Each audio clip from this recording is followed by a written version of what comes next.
Hello everyone, study with Linu में आपका स्वागत है। I hope you all are well. हम डिस्कस कर रहे हैं थर्मोडायनेमिक्स चैप्टर, क्लास 11th का चैप्टर है ये। जिसने प्रीवियस वीडियोस नहीं देखी हैं इस चैप्टर की, वो हमारे चैनल पे विज़िट करके देख सकता है। ये कम्प्लीटली सीबीएसई और एनसीईआरटी बेस्ड है और इन सब के पीडीएफ्स जो है वो आपको मिल जाएंगे हमारे Telegram channel study with Linu में। आज का सेशन शुरू करने से पहले अगर आप हमारे चैनल पर नए हैं तो सब्सक्राइब करें, शेयर करें, लाइक करें वीडियोस को हमारी। स्टार्ट करते हैं आज का जो सेशन है हमारा। सबसे पहले हम डिस्कस कर रहे हैं यहाँ पे गिब्स एनर्जी और स्पॉन्टेनिटी के बारे में। कल हमने जान लिया था स्पॉन्टेनिटी क्या है और इसी के साथ हमने जाना था एंट्रोपी के बारे में, जो डिसऑर्डरनेस होती है, रेंडमनेस होती है, इसके बारे में जाना था। आज हम जान रहे हैं गिब्स एनर्जी और स्पॉन्टेनिटी से रिलेटेड। हमने देखा है कि जो सिस्टम होता है, we have seen that for a system it is the total entropy change. System के लिए क्या होता है आपका टोटल एंट्रोपी चेंज होता है, यानी डेल्टा एस जो होता है which decide spontaneity of the process. But most of जो केमिकल रिएक्शंस होती हैं वो फॉल कर जाती है इस कैटेगरी के अंदर ऑफ आइदर क्लोज सिस्टम या फिर ओपन सिस्टम के। Therefore most of the chemical reactions जो होती हैं there are changes in both enthalpy as well as in entropy. ये क्लियर हो जाता है इस डिस्कशन से जो हमने प्रीवियस सेक्शन में करा था कि neither decrease in enthalpy nor increase in entropy alone determine कर सकता है direction of the spontaneous change के बारे में इन सिस्टम से रिलेटेड। इस पर्पस के लिए हम डिफ़ाइन करते हैं एक नया थर्मोडायनेमिक फंक्शन जिसको हम बोलते हैं गिब्स एनर्जी या गिब्स फंक्शन, और रिप्रेजेंट करते हैं हम इसे कैपिटल जी की हेल्प से। ये हो जाता है आपका G equal to H minus T S. ये जो गिब्स फंक्शन होता है ये एक एक्सटेंसिव प्रॉपर्टी होती है एंड एक स्टेट फंक्शन होता है। जो चेंज होते हैं गिब्स एनर्जी के एक सिस्टम के लिए हम इसको लिख सकते हैं delta G system equal to delta H system minus T delta H system minus S system delta T. Constant temperature में डेल्टा टी क्या हो जाएगा आपका ज़ीरो हो जाता है। देयरफॉर इक्वेशन जो बन जाएगी हमारी it will be delta G system equal to delta H system minus T delta S system. ये क्या हो जाएगी, इसकी इक्वेशन हो जाएगी। यूजुअली जो सबस्क्रिप्ट होती है सिस्टम जहाँ लिखा गया है इसे ड्रॉप कर देते हैं हम और सिंपली इस इक्वेशन को हम लिख देते हैं delta G equal to delta H minus T delta S. यहाँ पे हम इसे लिख देते हैं।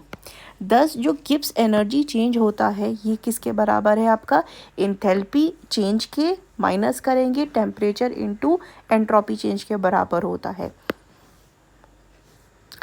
And is refer to as the Gibbs equation. इसको हम कैसे रेफर कर सकते हैं, गिब्स इक्वेशन बोलते हैं हम इसको। ठीक हो गया।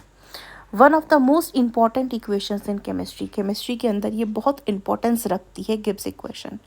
यहाँ पे we have considered both terms together for spontaneity, जो कि है एनर्जी डेल्टा एच के टर्म्स में और एंट्रोपी डेल्टा एस के टर्म में, जिसको बोलते हैं हम मेजर ऑफ डिसऑर्डर या फिर रेंडमनेस एज इंडिकेटेड अर्लियर, जैसे हमने लास्ट सेक्शन में लास्ट क्लास में हमने जाना था।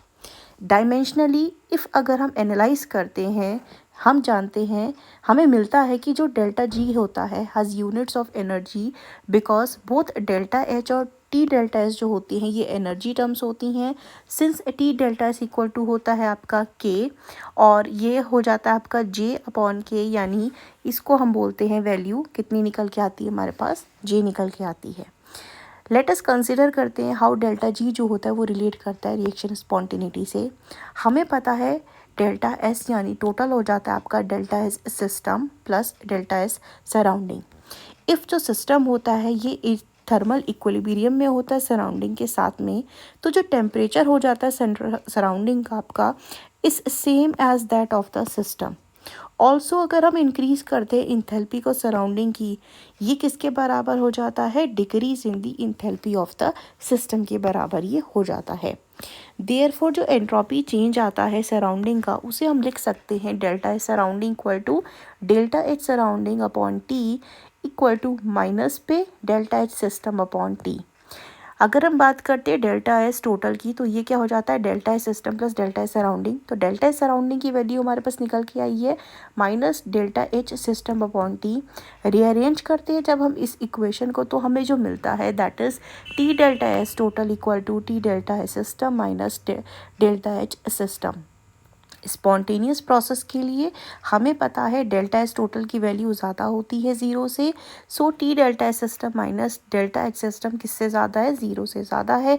हम इसे यहाँ लिख सकते हैं negative delta S system minus T delta S system greater than 0।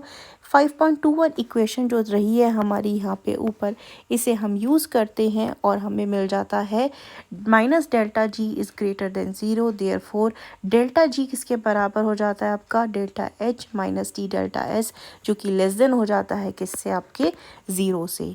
यहाँ पे डेल्टा एच सिस्टम जो होता है ये है आपका enthalpy change of a reaction. T delta S system हो जाता है is the energy which is not available to do useful work.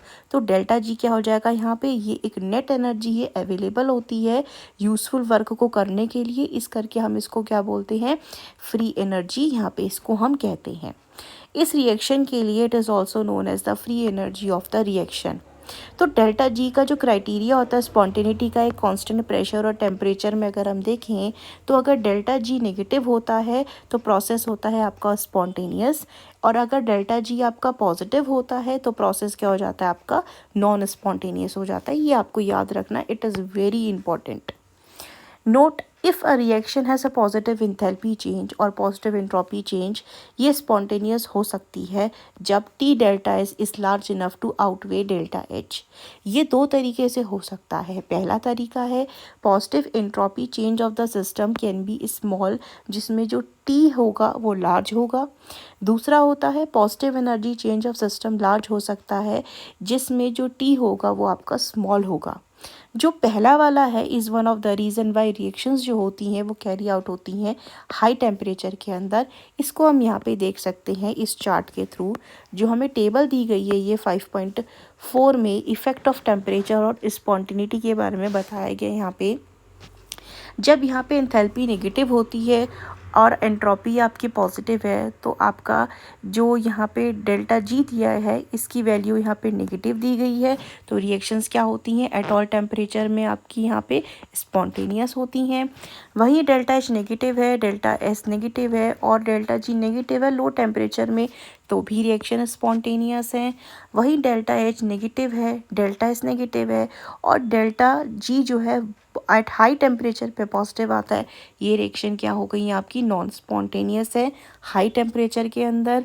वहीं अगर हम देखें डेल्टा एच पॉजिटिव है, डेल्टा एस पॉजिटिव है और डेल्टा जी पॉजिटिव है लो टेम्परेचर पे, तो रिएक्शन क्या है non spontaneous at low temperature.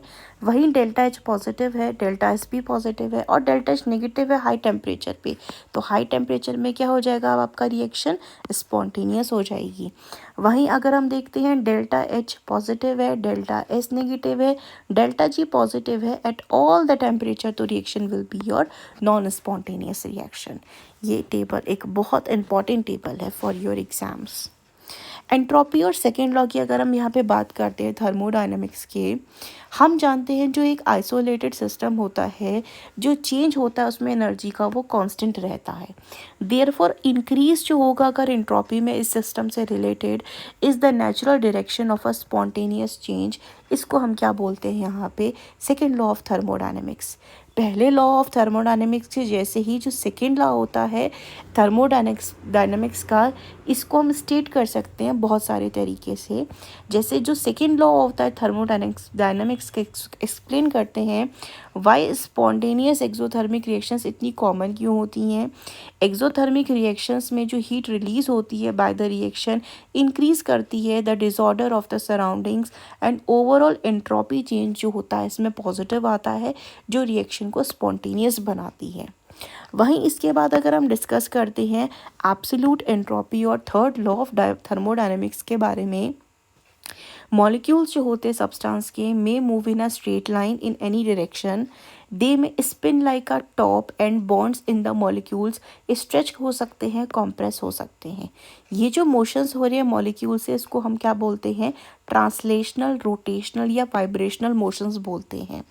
जब टेम्परेचर इन सिस्टम का राइज करता है तो जो मोशन होता है वो विग्रस हो जाता है, यानी कि एंट्रोपी क्या हो गई यहाँ पे इंक्रीज हो जाएगी ऑन दी अदर हैंड जब टेम्परेचर कम हो जाता है यानी एंट्रोपी घट जाती है, तो जो एंट्रोपी हो जाती है किसी भी यहाँ पे, वो प्योर क्रिस्टलाइन सब्सटेंस की अप्रोच कर जाती है ज़ीरो पे, जैसे कि टेम्परेचर आ जाता है आपका एब्सोलूट ज़ीरो पे यहाँ पे। This is called as third law of thermodynamics, क्योंकि there is a perfect order in crystal at a absolute zero. ये जो स्टेटमेंट है कन्फाइन करती है प्योर क्रिस्टलाइन सॉलिड्स के लिए, क्योंकि थ्योरेटिकल आर्ग्यूमेंट्स और प्रैक्टिकल एविडेंसेस ने शो करा है जो एंट्रोपी ऑफ सॉल्यूशन होती है और सुपर कूल्ड लिक्विड्स होती है, ये ज़ीरो नहीं होती है एट ज़ीरो केल्विन पे। जो इम्पोर्टेंस है थर्ड लॉ की, ये लाई करती है इनफैक्ट की दैट इट परमिट करती है the calculation of absolute values of entropy pure substances के लिए फ्रॉम थर्मल डाटा से ही। For a pure substance, this can be done by summing Q reversible divided by temperature T। Increment करती है 0 kelvin से 298 kelvin के बीच में। Standard entropies जो होती हैं ये यूज़फुल हो सकती है कैलकुलेट करने के लिए स्टैंडर्ड एंट्रोपी चेंजेस को by Hess law type of calculations के हेल्प से। ये था आज का हमारा overall discussion. If you like this video informative, like share and subscribe. Thank you for watching this video.